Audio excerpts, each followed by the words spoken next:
on a clear day. Rise and look around you, and you can see just where you are. On that clear day. Welcome to For the Love of Exercise. With me today are Spartan racers Eunice and Joe. Hello, welcome. Hello. Thank you. At long last, we've been trying to do this for ages. Yes. For like 6 months. Yeah. Now, something happened in the last 6 months to kind of throw a spanner in the works. Tell us a little bit about what that was. Yep. Unfortunately, I fractured my cuboid on my right foot, so it kind of put me off a little bit, and it took a while for me to recover. So, yep, I never fractured myself. So I thought that I fractured like last July. So, in less than a month would be the Bukit Timah Spartan sprint. So I was still thinking I able to go and compete for the race. Yeah. But when I went down to the doctor for the Second round. review, and then I asked the doctor, and he said that, oh, no, definitely not ready yet. You still on cast for another 6 more weeks. Yeah. I was like, but I think my leg is okay. No, you are not. Not ready. Well, there's interesting story. So, the cuboid, there's 26 bones in the feet. Yeah. There's a lot going on, and so I had a cuboid injury years ago. Took ages. No, not as bad as your one, but it took ages to heal. Yeah. And I think a lot of people don't realise the feet get a hard time the whole time, right? Yes. They're carrying your weight, and I've seen some of the things you do in the gym as well. One-legged balancing on a foam roller, which is a video that I watch and think I'll never be able to do that. But you do a lot of things that are really challenging yourself. So I can imagine in your case particularly, with what you're capable of doing, it must be very frustrating having come off a fairly lengthy injury. Yeah. I told myself, well, though I couldn't do on my on my lower body, but my upper body is still strong enough to do things which is like pull-ups, and I'm trying to make full use of my upper body during this tough period. Well, I've seen a lot of your upper body work, and you could probably turn yourself upside down and walk around on your hands in the same way as most people could walk, because you are very strong. But the point I'd like to bring out about injuries, and I'm going to quote Mike Tyson, everyone's got a plan until somebody punches them in their face. With athletes, everyone's got a plan until an injury punches them in the face. Now, some of the best athletes I've known and that we've had to do with our business have been champion athletes and guys that are on multi-million-dollar contracts and world champions and so on. So some very elite up there in the rarefied atmosphere. There's kind of a common thread for most of them.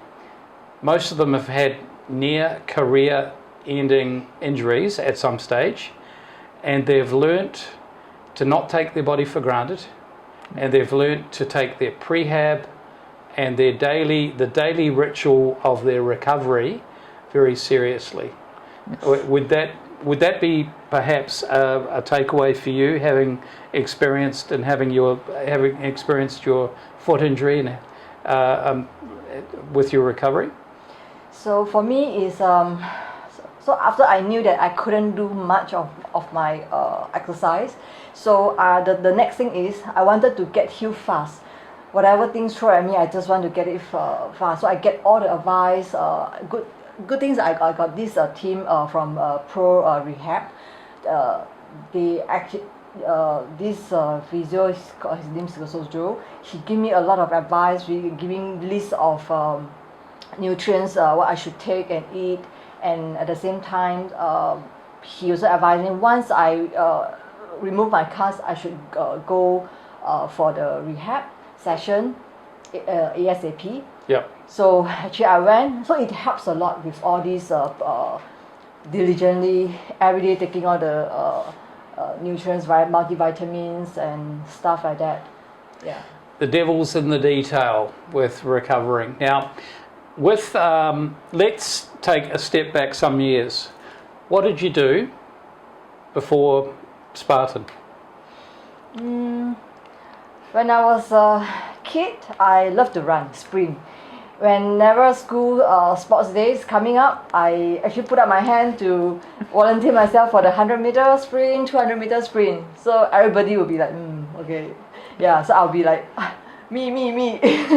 So after that, I do some basketball, badminton, volleyball, netball things with the school team. Yeah. And after coming up to started working, so I kind of encounter with the company. They organize some running event like 3 km, 5 km. Then slowly I kind of like expose and try to do some longer distance. Yep. So I kind of love it. So like 5 to 10 km is my favorite. Yeah, it's quite a difference from 100 meters, and something you needed to learn to tease the endurance on by training in a different way. Yeah.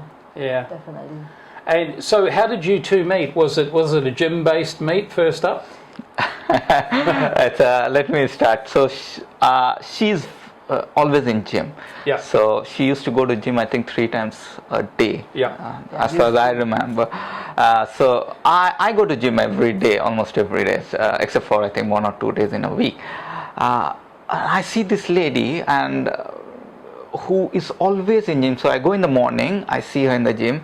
So let's say if I don't go in the morning, I'll try to go in the afternoon during lunch hour. I still see her in the gym. In the evening when I'm going out of my office to go home, I see this lady walking up to the gym. I said, wow, really, that kind of focus and discipline you don't see with other people. And this is I used to work in Pasir Panjang, that area, and there is a fitness first there, and her office was also there. I was also working there. Now I come on the weekends. I train in Tampines gym, and when I train in Tampines gym, I see her there also. I was like, okay. So, did you think this was some sort of conspiracy? I thought it was a conspiracy from the gods to make her meet me.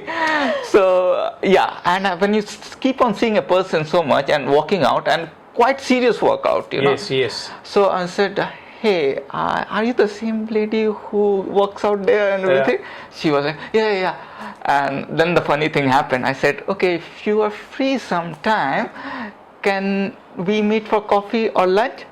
She said, actually there are few people who want to have coffee, and there's one Chinese guy also want to have lunch with me. No, I'm trying to tell him that sorry, my intention is that I'm trying to tell him that actually I don't have time to go for lunch with anybody. So it's not that I don't have time. So in a way she said, you are okay, it's okay, but your queue number is 562. You stand out there. All right, so this was obviously a long-term campaign. So what was it when you first encountered Eunice? There was a voice in your head that spoke Bengali. What would you have? If you were to translate what you thought when you saw Bengali. In Bengali? Can you give us some words in Bengali, which is a lovely language, that would describe what the inspiration of the moment? We usually say strong lady or strong person is shokto. And shokto mohila or shokto nari. Like in Bengali culture, we try to worship ladies a lot, so we say shokto nari. So when a very strong lady, that's what the word for me to describe her. Yeah. And then the way she used to run and do everything, I say duronto. Duronto means things which are very fast. So Duronto, things like she always, whenever I used to see her, she is either cycling or running on a treadmill. At that point of time, I think she was doing some things at that point of time for 10 kilometers every day or something. So I was like, okay, running and cycling. Okay, very nice. That's a very nice phrase. So we talked before the interview about my first experience with Bengali was when I was visiting India, and I thought that's a lovely language, and it's a very beautiful part of the Indian dialect. Yeah. Very good. Nice way of putting it. Yeah. So you guys, when you're not racing, you refuel through travel. Tell us about some of your favourite travels. I've seen some wonderful pictures. Favourite places to go and why? Northern Norway and Greenland. Right. And I love Arctic zone. These two areas fall in the Arctic zone. Right. We all live in tropics or maybe in subtropical regions. When I first went there, it's like a different world altogether. Yeah. Cold, harsh, but so tempting. Yeah. So it's just they will suck you in, and it's different terrain. You have ice everywhere, and then you see the beauty of nature there. Yeah. You know, some people love the tropical forest. I think I love the glacier and the beautiful ice, and also the auroras, which makes me go there again and again. Yes. It's a different thing, and you know, as related to fitness, if you're not fit and if you're not working out, I would say it will be very difficult for you to take the cold there. You know, and to wake up in the night after night, go out and chase the aurora in sub-zero temperatures. Yeah. Yeah. Because the aurora, the northern lights, are to be seen mostly in the small hours of the morning. You know, after midnight. Yeah, usually. Yeah. That's wonderful. So anything to do with the mythology of that part of the world as well, the Nordic mythology, the Vikings, See, I didn't travel too much till 2009, so whatever I knew about Vikings was very limited to what we read in books. Yes. Okay, and those are the fearless warriors who raged on the Arctic seas, you know, capturing land after land. So the Nordics, or the kind of Vikings, they are from Norway, you know, they landed up in Iceland and all these places. Like, okay, they would be very tough people. Now when I went there, they are tough, but they are so nice in terms of the way they communicate, the way they are, I would say, humble and everything. It took me like shock. Okay, this is not what I read in books. I thought they will be swinging swords at me, but no. No, that's the woman. Okay. But I think that part of the world too. There's two phrases that stand out to me about their lifestyle, because it's similar in some ways for me as a New Zealander. I think it's a similar other side of the world, but it's a similar thing. So there's two words. One is, and I might mispronounce them. One is fika, in Sweden, which means to take a break and enjoy life, and normally that would mean coffee and a cake. Yeah. And I think the Danes have a word, if I'm not mistaken, called, and I'll definitely mispronounce this one, but go with me, huga. Huga. Okay. I forgot the phrase in Finland. They have this Finnish phrase also, which is like something like take a break. Take a break. Yeah. Yeah, kind of take a break. Life smell goes the roses. On. Smell the roses. Yeah. I thought that's a really good thing, and I also find that the folks in that part of the world have a fairly dry sense of humour. This kind of yeah. I think so. This is definitely a fun thing. So travel is your recharge. Definitely. And do you think you could do what you do physically as a sport without taking that time out? Personally, I may not be able to. So if you are always training, and plus we all work. So I work in a banking, so you know things get on to you at some point of time, and then you just need to decompress. You need to let it out open and just admire nature. And it helps to recover. Absolutely. It's a natural recovery system kind of thing, and then you come back fresh. And then you hit hard on gym, you hit hard on your work. So I think the big challenge and danger in this part of the world is that 12 months of the year the weather's nice. And the danger or the temptation is to train the whole year round. Definitely. And you end up plateauing. You don't get any better. Your body doesn't respond anymore because you haven't periodized properly. Yes. So it's really, I think that's a really good lesson that you do naturally through your expression and travel, to take some periodization out, let your body recover, and most of all, let your mind recover. Yes. Because that's is equally as important as the muscle recovery, I believe. So looking forward, so we've had a bit of a delayed start to the race year because of what's going on with the coronavirus. Maybe it's been fortuitous for you, Eunice, with giving you a longer time to build up your strength endurance again.